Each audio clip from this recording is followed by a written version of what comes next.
ऐसे में जब लोकसभा इलेक्शन हो रहे थे तब भी उनको 21 दिन की मोहलत मिल जाती है। तो ऐसे में माना ये जा रहा है कि अब हो सकता है कि अरविंद केजरीवाल को इस बिना पर राहत मिलती हुई नजर आए, क्योंकि ये बहुत बड़ा मिस्टेक है सीबीआई और ईडी की तरफ से कि बिना सबूत के उनको इतने दिन तक जेल में रखा जाना, बार बार ईडी का इंटरफेयर करना, सीबीआई का अब ऐसे इस तरीके से इंटरफेरेंस आना, कहीं ना कहीं अब सीबीआई ईडी फंसती हुई नजर आ रही है और उनके ऊपर सवाल खड़े करते हुए नजर आ रही है। वो लगातार इस तरीके से प्रयास करती दिखाई दे रही है। वो अब जिस प्रकार से देखा गया कि सीबीआई का बयान आया, जिस तरीके से उन्होंने बयान को घुमा फिरा कर पेश करने की कोशिश की गई, अरविंद केजरीवाल के बयान को उन्होंने इस तरीके से पेश किया गया कि आम आदमी पार्टी के ही जो मुखिया हैं सीएम केजरीवाल, वो मनीष सिसोदिया के खिलाफ इस तरीके से बयान दे रहे हैं, उन्हीं को फंसाने की कोशिश कर रहे हैं। तो ये कहीं ना कहीं इससे साबित होता दिखाई दे रहा है कि यहाँ पर जो सीबीआई है वो नहीं चाहती है कि अरविंद केजरीवाल को जेल से राहत मिले। High court next line news आप देख रहे हैं, मैं हूं आपके साथ अबरारुल हक रहमानी। दर्शकों, दिल्ली शराब आबकारी नीति मामले को लेकर अरविंद केजरीवाल की मुश्किलें फिर से बढ़ने वाली हैं। दरअसल इस पूरे मुद्दे को लेकर आज की जो घटना घटी है दिल्ली की राउज़ एवेन्यू कोर्ट में, वो काफ़ी ज़्यादा चिंताजनक है, क्योंकि सीबीआई ने इस पूरे मामले में जो पूछताछ की है और जो बयान दिया गया है, अरविंद केजरीवाल ने जो अपनी बातों को रखा है, हालांकि इसको लेकर उन्होंने फिर से एक बार सफाई भी दी थी, लेकिन बात क्या रखी है वो पहले आप समझिए। उन्होंने कहा कि इस पूरे मुद्दे को लेकर के ख़ास तौर पर जो नई आबकारी नीति लागू करनी थी उसको लेकर मनीष सिसोदिया ने पहले सुझाव दिया था, और इसके बाद मीडिया में खबरें चलने लगी कि मनीष सिसोदिया पर सारा आरोप जो है मढ़ दिया गया है अरविंद केजरीवाल की तरफ से। लेकिन फिर तुरंत इसके बाद अरविंद केजरीवाल ने सफाई भी दी कि वो इस पूरे मामले पर दोनों को ही निर्दोष बता रहे हैं और ईडी सीबीआई इस पूरे मुद्दे पर हमको फंसाने का प्रयास कर रही है। आखिरकार इस पूरे मामले पर जब से हम लगातार चर्चा कर रहे हैं और समझने की कोशिश कर रहे हैं कि अब क्या अरविंद केजरीवाल, जिनको ज़मानत मिलनी थी और ज़मानत मिलने के बजाय उनकी ज़मानत पर हाई कोर्ट से स्टे लगता है, और अब मामला यहाँ तक आ पहुँचा है कि सीबीआई भी इस पूरे मुद्दे को लेकर उनकी गिरफ्तारी सुनिश्चित कर जाती है। इस पूरे मामले पर न्यूज़ रूम में जो सहयोगी है उनसे समझते हैं कि आखिरकार उनकी राय में ये जो बड़ी घटना घटी है आज की, इसको वो कैसे देख रहे हैं और क्या वाकई अरविंद केजरीवाल अब इस मामले में और भी बुरी तरीके से फंसने वाले हैं, चूँकि दोनों ही चेहरों से मनीष सिसोदिया और अरविंद केजरीवाल से क्रॉस पूछताछ की जा सकती है। ये बात बिल्कुल जाहिर है कि मनीष सिसोदिया से भी पूछताछ की जाएगी, और जाहिर सी बात है कि अगर उन्होंने अरविंद केजरीवाल को लेकर कोई बात कही तो फिर से एक बार कार्रवाई का जो फंदा है और भी ज़्यादा सख्त हो सकता है। मेरे साथ माही है मौजूद, इनसे समझते हैं कि आखिरकार अरविंद केजरीवाल को लेकर अभी तक की भी अगर हम बात करें, जो घटनाएं चल रही हैं, जो तस्वीरें इस समय देखने को मिल रही है, क्या लगता है अरविंद केजरीवाल को राहत मिलने वाली है या और बुरी तरीके से उनके ऊपर शिकंजा जो है वो कसने वाला? देखिए अबरार, अब तक तो लग रहा था कि अरविंद केजरीवाल के ऊपर शिकंजा कसता हुआ नजर आएगा, लेकिन जो सीबीआई ने गलत स्टेटमेंट दिया और उस पर कोर्ट की फटकार लगी है, तो ऐसे में माना जा रहा है कि अरविंद केजरीवाल की तरफ से कहीं ना कहीं सुप्रीम कोर्ट का एक जो सॉफ्ट रुख देखने को मिला है। ऐसे में जब लोकसभा इलेक्शन हो रहे थे तब भी उनको 21 दिन की मोहलत मिल जाती है। तो ऐसे में माना ये जा रहा है कि अब हो सकता है कि अरविंद केजरीवाल को इस बिना पर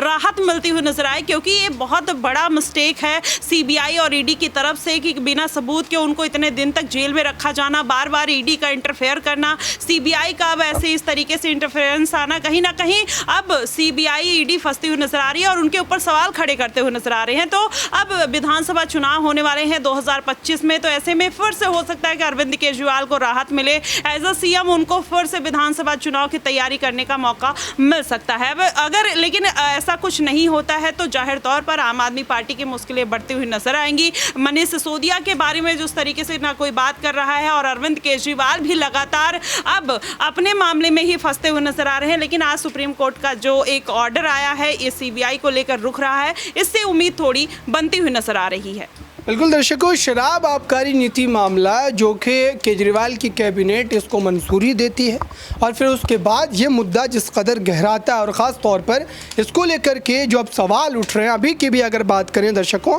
जो आखिरी चार्जशीट 8 जून को दाखिल की गई थी उसको लेकर के भी अब कहीं ना कहीं जो है अरविंद केजरीवाल की मुसीबतें बढ़ने वाली। 17 अगस्त 2022 को इस मामले पर जो है FIR दर्ज की गई है और ये मामला जिस तरीके से लगातार आगे बढ़ता चला जा रहा है, आम आदमी पार्टी पूरी तरीके से शिकंजे में कस चुकी है और यही बात है कि आप देखें कि पार्टी के भीतर भी दरार की जो स्थिति है वो हमें देखने को मिल सकती है। मेरे साथ यहाँ पर सहयोगी हैं, इनसे समझते हैं कि आखिरकार जो आज की ख़ास तौर पर तमाम खबरें निकल कर के आ रही है शराब आबकारी नीति मामले को लेकर, आपकी राय में जो है क्या लग रहा है कि वाकई के अरविंद केजरीवाल जितना बचने की कोशिश कर रहे हैं या फिर ज़मानत पाने के लिए लगातार जो संघर्ष कर रहे हैं, क्या इस मामले में अब सीबीआई उसी तरीके से उनको फंसाने का प्रयास?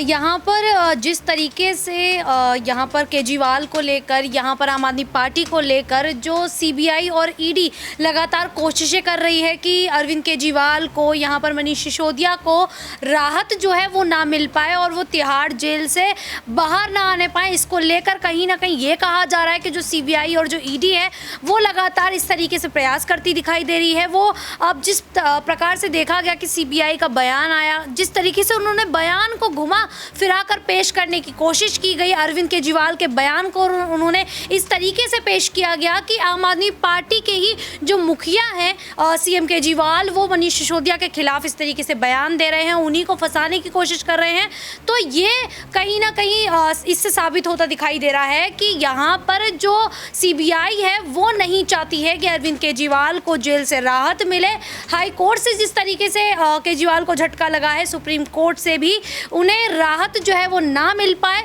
ये कोशिशें ईडी और सीबीआई की ओर से लगातार की जा रही है। लेकिन इसके बावजूद यहाँ पर वो कहा जाता है कि जो कानून है वो सबके लिए बराबर है। यहाँ पर अगर केजरीवाल पूरी तरीके से अगर निर्दोष हैं तो एक समय आएगा जहाँ केजरीवाल को राहत मिलती दिखाई देगी और ऐसे में सीबीआई और जो ईडी है वो कुछ भी नहीं करती दिखाई देगी, क्योंकि यहाँ पर जो सबूतों की बात की जाए तो सबूत जो हैं वो अभी तक पेश नहीं किए गए हैं, केवल बयानबाजियां की जा रही हैं, यहाँ पर बयान दिए जा रहे हैं, लगातार सुनवाइयों पे सुनवाई हो रही है, लेकिन जो नतीजे हैं वो सामने नहीं आ पा रहे हैं। तो ऐसे में केजरीवाल की ओर से, आम आदमी पार्टी की ओर से लगातार कोशिशें की जा रही हैं कि उन्हें जेल से राहत मिले और यहाँ जो आम आदमी पार्टी जो कमज़ोर हो गई है उस पार्टी को एक बार फिर से मजबूत किया जाए और आने वाले विधानसभा चुनाव में आम आदमी पार्टी फिर से उभरती हुई दिखाई दी। बिल्कुल दर्शकों, इस पूरे मुद्दे को लेकर अब भी सीबीआई इस पक्ष को लगातार रख रही है और ये कह रही है कि कस्टडी में लेकर अरविंद केजरीवाल से पूछताछ करना ज़रूरी है। लेकिन अब इस पूरे मामले पर उनकी पत्नी सुनीता केजरीवाल ने मोर्चा संभाल लिया और ट्वीट के माध्यम से लगातार वो निशाना साध रही है। जो एक्स प्लेटफॉर्म पर उन्होंने पोस्ट किया है उसमें साफ तौर पर इस बात को कहा गया है कि ये तानाशाही है और लगातार ये 2-2.5 वर्षों से किया जा रहा है। आम आदमी पार्टी के जड़ को कमज़ोर करने की कोशिश की जा रही है, इसका चुनावी फ़ायदा उठाने का प्रयास किया जा रहा है। मनीष है मेरे साथ, इनसे समझते हैं कि आखिरकार ये जो पूरा का पूरा मुद्दा जिस ढंग से आप देख रहे हैं, क्या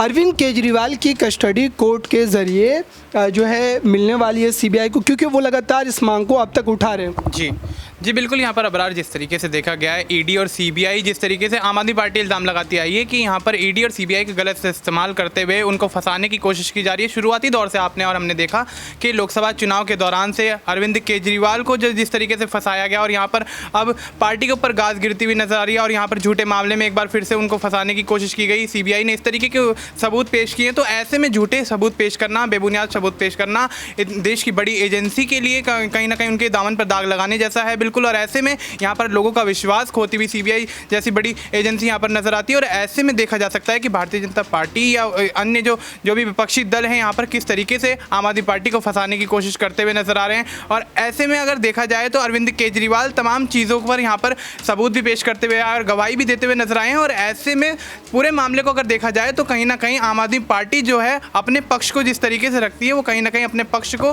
ठीक ढंग से रखती है और उसके बाद परिणाम जो है कहीं ना कहीं आम आदमी पार्टी की तरफ होते हुए नजर आए हैं। और ऐसे में सीबीआई ईडी जिस तरीके की कोशिश कर रही है वो कहीं ना कहीं अपनी कोशिशों में नाकाम होती भी दिखी है। बिल्कुल दर्शकों, इस पूरे मामले को लेकर क्या आपकी राय क्या है और क्या वाकई अरविंद केजरीवाल को इस मामले में राहत मिलने वाली है? चूँकि फिलहाल अगर देखा जाए तो मामला जिस कदर गंभीर बना हुआ है और अगर कोर्ट के ज़रिए कस्टडी मिल जाती है सीबीआई को तो जाहिर सी बात है कि कई और सारी बातें निकलती नजर आएंगी और क्रॉस क्वेश्चनिंग होती है तो फिर मनीष सिसोदिया भी इस मामले पर जो है अरविंद केजरीवाल के खिलाफ हो सकता है पक्ष रख दे, चूँकि आरोपी नंबर 1 इस केस में मनीष सिसोदिया को ही बनाया गया। आपकी राय क्या है? कमेंट बॉक्स में ज़रूर बताइएगा। जुड़े रहे नेक्स्ट 9 न्यूज़ के।